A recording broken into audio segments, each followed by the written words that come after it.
Últimamente veo bastantes titulares y frases populistas del tipo los españoles no descienden de los árabes o los españoles no tienen carga genética de esos musulmanes que hace siglos estuvieron por aquí. Porque sí, se reconoce el hecho de que hubo presencia de musulmanes durante Al-Ándalus, pero también para reforzar esa idea de que, oye, aunque estuvieron aquí, en un momento dado se les expulsó. Y por tanto, a nivel genético, en nuestra sangre no queda ni rastro de eso, ¿no? Un poco esta idea de la pureza de sangre. Y es muy curioso porque incluso en este canal muchos de los comentarios tienen que ver con esto, hacen referencia a análisis genéticos que muestran cómo no hay evidencia, ¿no? O no hay pues esa mezcla a nivel de ADN con respecto a los árabes y por tanto es una muestra más de hasta qué punto triunfó esa expulsión. Y es bastante gracioso, por no decir ridículo, el hecho de plantearlo así. Primero porque estamos haciendo referencias a cuestiones de genética, a análisis de ADN, para referirnos o para hablar sobre cuestiones culturales. Y claro, mi pregunta es, ¿desde cuándo hablar árabe, hablar latín o hablar hebreo es algo que se hereda en la sangre? O sea, ¿desde cuándo viene ya marcado en nuestro ADN hacia dónde tenemos que rezar o en qué tenemos que creer? Lo cierto es que nuestra identidad no está en la sangre, por mucho que haya a quienes ya les gustaría, ¿no?, que esto fuese así. Esto de yo soy descendiente directo de los romanos, de los visigodos, de los musulmanes, que no va por ahí el tema, que el ADN cultural no se puede medir con un test genético, que la única pureza histórica, si lo queremos decir así, es precisamente el mestizaje. Cuando estamos hablando de la historia de España no podemos dejar de lado esta realidad. Ni las lenguas se heredan genéticamente, ni las religiones se heredan genéticamente, ni por supuesto tampoco lo hacen las culturas. Se adaptan, se transforman, se mezclan y eso es exactamente lo que pasó aquí, en la península ibérica, durante más de 2000 años. Antes de empezar, 3 cosas súper importantes que quiero aclarar. 1. Este vídeo está basado en la investigación, está basado en la historia, está basado en opiniones académicas bien fundamentadas y contrastadas, no en visiones religiosas o políticas. 2. Hablo de Al-Ándalus, no del mundo musulmán actual, cuyo contexto es totalmente diferente. Y 3. Si vienes a debatir con argumentos y con fuentes, bienvenido o bienvenida. Pero si vienes a insultar o a hacer comentarios xenófobos o islamófobos, este no es tu sitio. Y aviso desde ya que todos esos comentarios van a ser eliminados. Dicho esto, empecemos. Mirad, ¿quiénes fueron realmente los andalusíes, ¿no? ¿O por qué a día de hoy se hace tanto hincapié en esto, en los estudios genéticos para poder probar una postura u otra? Ya mencioné algo en el vídeo que tengo de San Román, precisamente hablando de la comunidad mozárabe y también de los muladíes, por una razón muy sencilla, porque existen estudios más que desarrollados y que probados conforme estos resultados genéticos precisamente lo que vienen a demostrar es justo todo lo contrario de lo que la gente cree.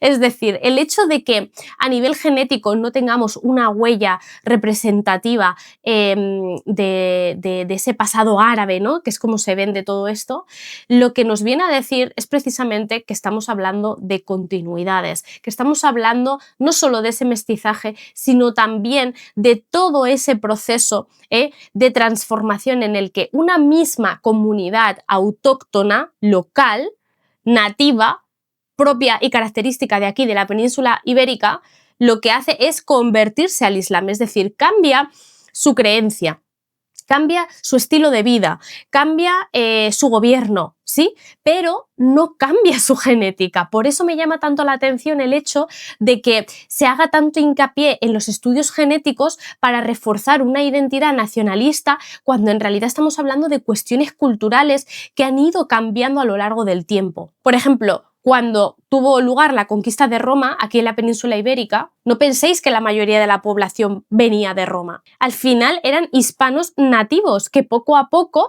fueron formando parte de ese imperio romano. Aprendieron latín, adoptaron las leyes romanas. Esto es exactamente lo mismo que luego pasó con Al-Ándalus, con esa conquista de ese 711. Y ojo, estoy hablando de conquista de la península ibérica, ¿sí? No estoy hablando de conquista de España, porque como ya he comentado en otros vídeos anteriores, España como nación, tal y como la entendemos hoy en día, para esa fecha no existía, sino que eran distintos territorios, ¿sí? Entonces, si vamos a hablar de conquista romana, vamos a hablar también de conquista, es decir, en todo momento el patrón es repetitivo. ¿Por qué utilizamos una terminología que no es tan peyorativa, no es tan denigrante, no es tan negativa con unos grupos y con otros sí, ¿no? Vamos a hablar de la misma manera.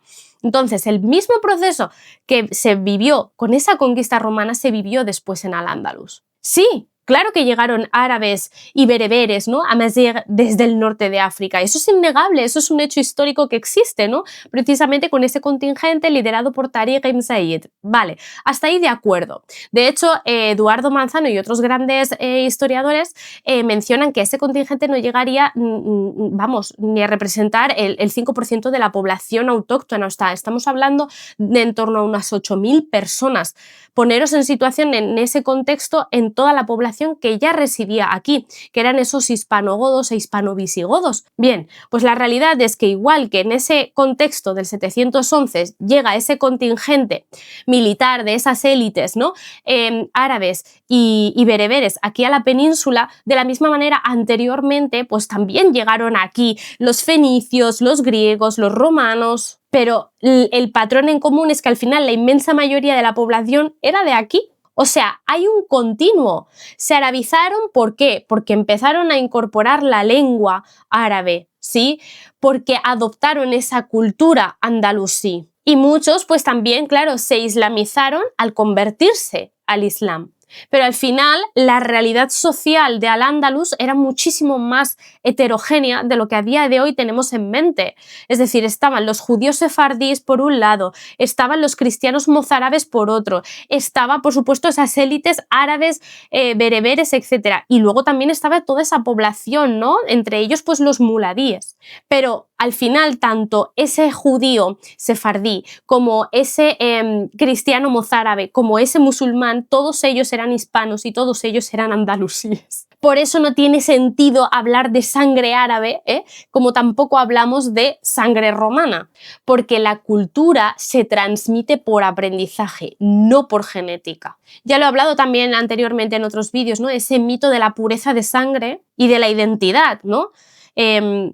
Claro que se busca fomentar una narrativa, sobre todo, especialmente siglo XV, siglo XVI y siglo XVII. Yo diría que siglo XVI y XVII son los peores en este sentido, porque es cuando, pues bueno, se promueven estos edictos de pureza de sangre, se hacen estos bautismos forzosos, ¿no?, se hace cambio de apellidos, ¿no?, y hay una, digamos, una narrativa predominante que va marcando el curso y el destino final de las minorías que no encajan en ese estándar, que no forman parte de ese estereotipo, que no deja de ser de piel blanca, ¿no?, el típico europeo del norte de Europa, piel blanca, cristiano, etcétera, etcétera.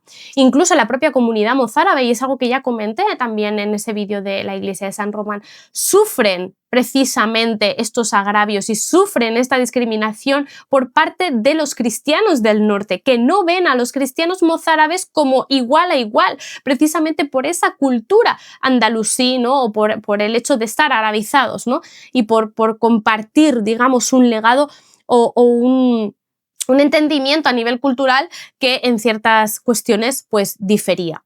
En el momento en el que se estandariza ese relato, es en el momento en el que se empiezan a tomar esas medidas discriminatorias contra los demás, ¿no? Es en ese momento cuando se empieza a gestar una identidad unitaria, homogénea, que para nada pues, refleja cuál era la realidad hasta ese momento, ¿no? Y obviamente todos estos cambios que se van produciendo con el paso del tiempo, ¿no?, esos cambios de apellidos, ¿no?, para tratar de mantener de alguna manera pues ciertos estatus sociales o ciertos recursos, etcétera, esos bautismos forzosos, ¿no?, y aquí entra el tema de los moriscos.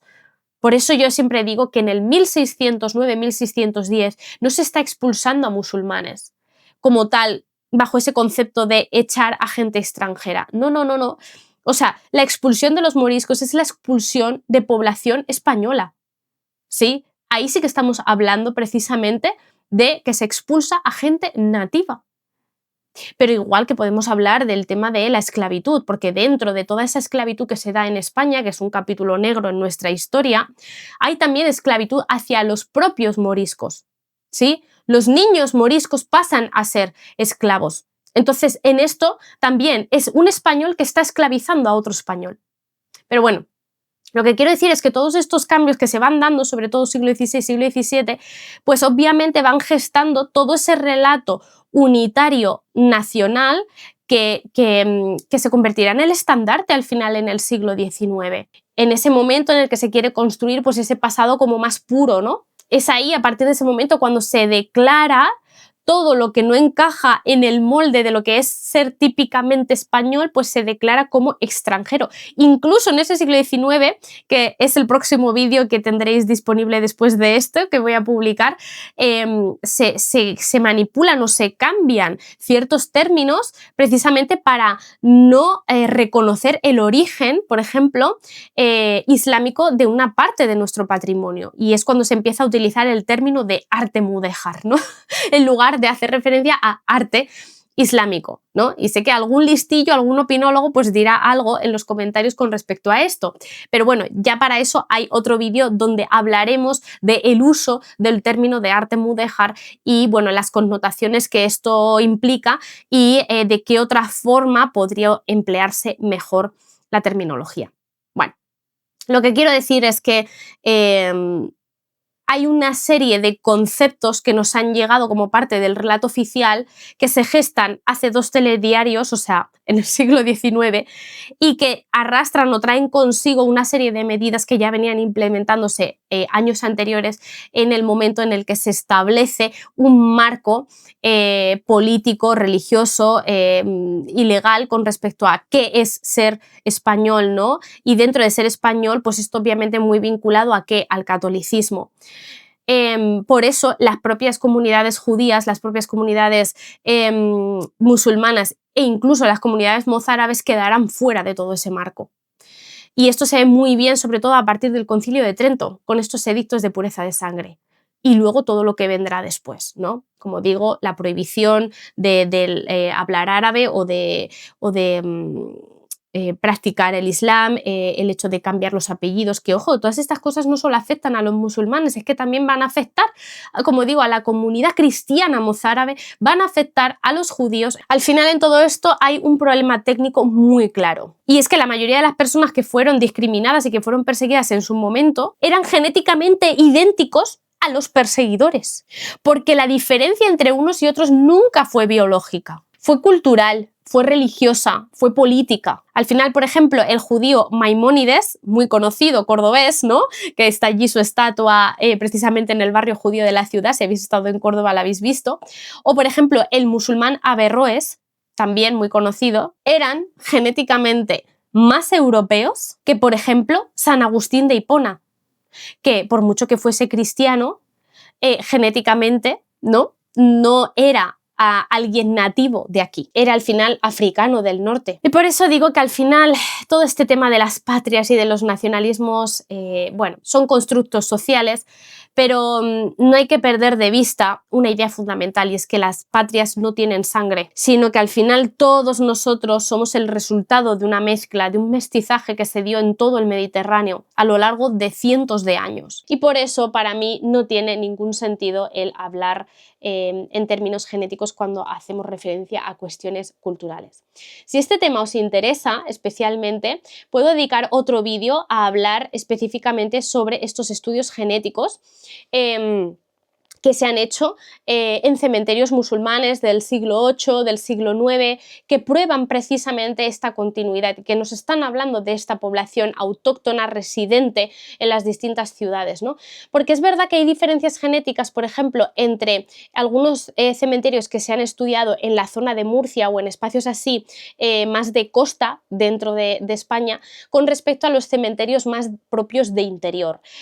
Obviamente en las zonas costeras que eran puntos comerciales de intercambio, a nivel genético también va a verse mucho más esa diversidad. Mientras que cuando vamos al interior de España, como puede ser el caso de aquí de Toledo, donde yo estoy, o de Madrid, pues obviamente sí que el fenómeno es bien distinto y lo que se ve es, como digo, que la mayor parte, o sea, que por no decir toda la población pues era autóctona, ¿no? Y si no toda, casi toda. Pero bueno, sobre esto os puedo, como digo, hablar mucho más sobre las diferentes tesis doctorales que se han hecho de ese estudio osteológico y antropológico de estos restos humanos como evidencia arqueológica y empírica que, digamos, reafirma o apoya pues todo lo que estoy diciendo aquí en este vídeo, ¿no? Para que luego no se me tache de loca o de insensata o de mil historias más, porque una de las cosas por las que a mí me quitan credibilidad es por el hecho de ser visiblemente musulmana, ¿no?